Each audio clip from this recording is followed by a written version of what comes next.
semble-t-il porter bonheur à Airbus, n'est-ce pas Myriam Mascarello?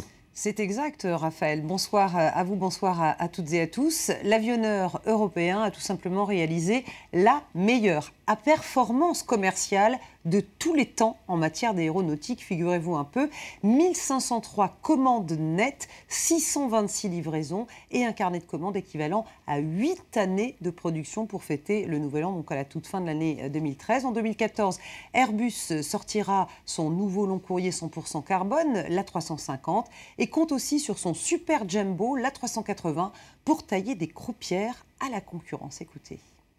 C'est le berceau de l'aviation ici en Europe ainsi qu'aux États-Unis et la croissance continue dans le monde entier. Ce n'est pas uniquement réservé à l'Asie ou à l'Inde ou tous les marchés émergents, mais aussi il y a de la croissance, bien que plus faible, ici en Europe, mais ça reste quand même une plaque tournante au niveau de l'aviation et je pense qu'on verra de futures ventes ici en Europe aussi bien qu'en Asie ou qu'au Moyen-Orient.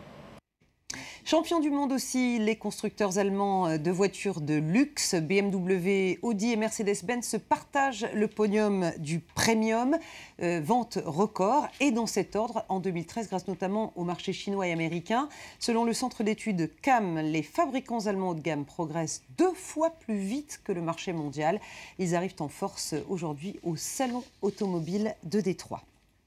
Total, Paris sur le gaz de schiste. Le géant pétrolier français vient de signer un maxi-contrat en Grande-Bretagne, 35 millions d'euros dans 2 permis d'exploration et ce n'est qu'un début. Des investissements qui restent aujourd'hui impossibles en France puisque, vous le savez, l'exploitation du gaz de schiste est encore interdite dans notre pays. En revanche, ce gaz de schiste a fait des États-Unis, fera en tout cas bientôt des États-Unis numéro 1 en matière de production de gaz et de pétrole. Écoutez sur ce point le Premier ministre britannique. Le gaz de schiste est stratégique pour notre pays. Il peut nous permettre de créer 74 000 emplois, de capter 3 milliards de livres sterling d'investissement et d'améliorer notre sécurité énergétique. Nous voulons profiter de cette manne qui apporte tant de bénéfices aux États-Unis.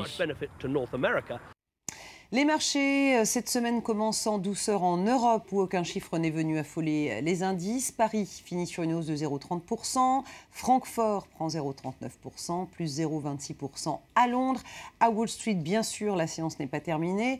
Elle est en plein milieu, si j'ose dire. Le Dow Jones, pour l'instant, perd du terrain, moins 0,68%. Nasdaq, moins 0,79%. S&P 500 qui recule aussi de 0,77%. En bref, Deezer pourrait accueillir un nouvel actionnaire de poids à son tour de table. Le géant coréen Samsung discute actuellement avec le site de musique en ligne français. À la clé, un possible accord industriel et commercial. Deezer prépare cette année son arrivée sur le marché américain. Une alliance avec Samsung consoliderait ce développement à l'international. Autre Français qui part à la conquête de l'Amérique, Sanofi.